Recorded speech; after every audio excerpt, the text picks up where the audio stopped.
வணக்கம். இன்னைக்கு நம்ம நிது ஹேண்ட்கிராஃப்ட் சேனல்ல நல்லா கிறிஸ்பியான ஒரு சூப்பரான ஹெல்தியான ஸ்நாக்ஸ் தான் செய்ய போறோம்.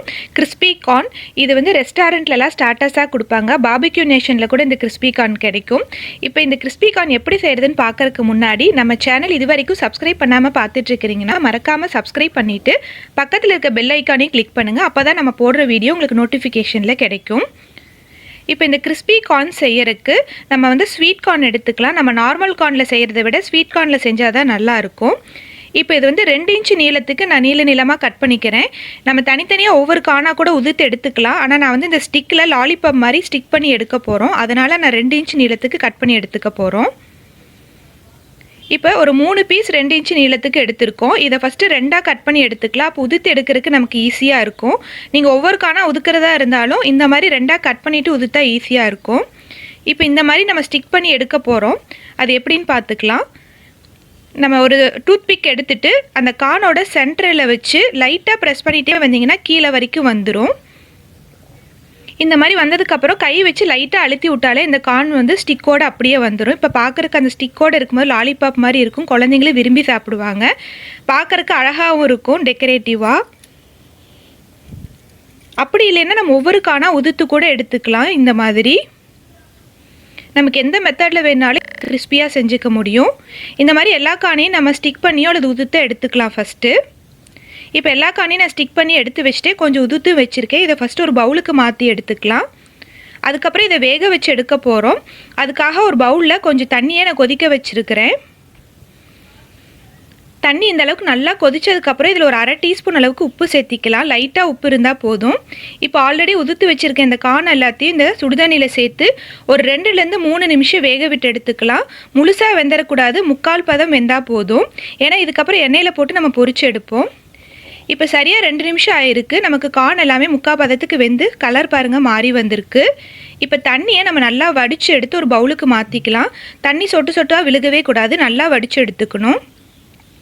இந்த மாதிரி பவுலில் சேர்த்ததுக்கப்புறமா இதில் வந்து நம்ம மாவை வந்து கோட்டிங்க்காக சேர்த்திக்கலாம். 1 டேபிள் ஸ்பூன் அரிசி மாவு, அப்புறம் 1 டேபிள் ஸ்பூன் கார்ன்ஃப்ளவர் மாவு. இதுக்கு பதிலாக நம்ம மைதா மாவு கூட சேர்த்தலாம். நான் மைதா உடம்புக்கு கெடுதல்னால நான் சேர்த்தலை, கார்ன்ஃப்ளவரே போதும். 1/2 டீஸ்பூன் மிளகுத்தூள், அப்புறம் கொஞ்சமாக உப்பு சேர்த்திக்கலாம். சேர்த்திட்டு இது தண்ணி விடாமல் அந்த கார்னில் இருக்க ஈரப்பதத்திலே நம்ம நல்லா பரட்டி எடுத்துக்கணும். கோட் ஆகிற மாதிரி. ரொம்ப ட்ரையாக ஒட்டாமல் இருந்துச்சுன்னா லைட்டாக தண்ணி தெளித்து விட்டுக்கோங்க. இந்த மாதிரி கார்னில் எல்லா பக்கமும் ஒட்டுற மாதிரி பரட்டிட்டு இது ஒரு குறைஞ்சது 15 நிமிஷம் ஃப்ரிட்ஜில் வச்சு எடுத்தோன்னா நல்லா ஒட்டிக்கும். அதனால தான் உதிர்ந்து வராது. நீங்கள் இந்த கார்னை ஒரு ஜிப்லாக் கவர் அல்லது ஏர்டைட் கண்டெய்னரில் போட்டு வச்சோன்னா 15 நாள் வரைக்கும் நமக்கு வேணுங்கிறப்ப எடுத்து ஃப்ரை பண்ணிக்க முடியும். இப்போ 15 நிமிஷம் கழித்து ஃப்ரிட்ஜிலேருந்து எடுத்துகிட்டு இதை எண்ணெயில் பொரிச்சு எடுக்க போகிறோம். எண்ணெய் நல்லா சூடாக இருக்கணும். போட்டோன்னே இந்த மாதிரி பபிள்ஸ் வரணும். அப்படி இல்லைன்னா வதக்குன்னு ஆயிரும், எண்ணெய் குடிக்க ஆரம்பிச்சிரும். இப்போ நம்ம கோட் பண்ணி வச்சுருக்க எல்லா கானையும் இதில் சேர்த்து ஃப்ரை பண்ணி எடுத்துக்கலாம். கருகிராமல் பார்த்துக்கணும். நல்லா மொறுமொறுன்னு சவுண்டு வர வரைக்கும், அதே சமயம் எண்ணெயோட சலசலப்பு அடங்குற வரைக்கும் நல்லா ஃப்ரை பண்ணி எடுத்துக்கலாம்.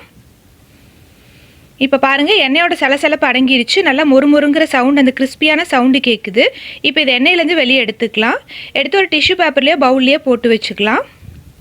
இதே மாதிரி நம்ம தனித்தனியாக உதுத்து வச்சுருக்கோம்ல கார்ன், அதையும் சேர்த்து இதே மாதிரி ஃப்ரை பண்ணிக்கலாம். நம்ம நார்மலாக கார்ன் வேக வச்சு சாப்பிட்றத விட இந்த மாதிரி கிறிஸ்பியாக செஞ்சு கொடுத்தோன்னா எல்லாருமே விரும்பி சாப்பிடுவாங்க. வீட்டில் ஏதாவது கெட் டுகெதர் பார்ட்டி அல்லது கெஸ்ட்டு வராங்கன்னா இந்த மாதிரி டிஃப்ரெண்ட்டாக செஞ்சு கொடுத்து நம்ம அசத்தலாம். இப்போ இந்த கார்னை நம்ம ஃப்ரை பண்ணி எடுத்துட்டோம்.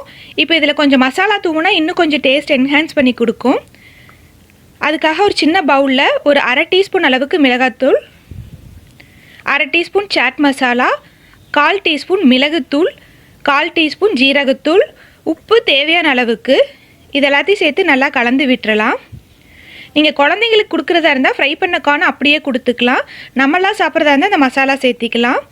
இப்போ ஆல்ரெடி நம்ம ஃப்ரை பண்ணி வச்சுருக்கோம் இல்லையா, அந்த கார்னில் வந்து இந்த மசாலா உங்களுக்கு எந்த அளவுக்கு வேணுமோ அந்த அளவுக்கு தூவி விட்டுட்டு நல்லா மிக்ஸ் பண்ணி விட்டுக்கோங்க. மிக்ஸ் பண்ணும் போதே பாருங்கள் நல்லா கிறிஸ்பியாக சவுண்டு கேட்கும்.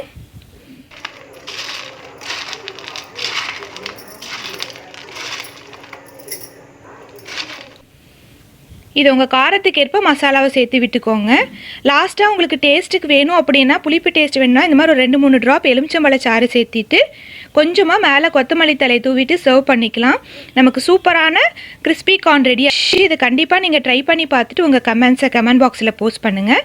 இந்த வீடியோ உங்களுக்கு பிடிச்சிருந்துச்சுன்னா உங்கள் ஃப்ரெண்ட்ஸுக்கெல்லாம் ஷேர் பண்ணுங்கள், லைக் பண்ணுங்கள். தேங்க்யூ.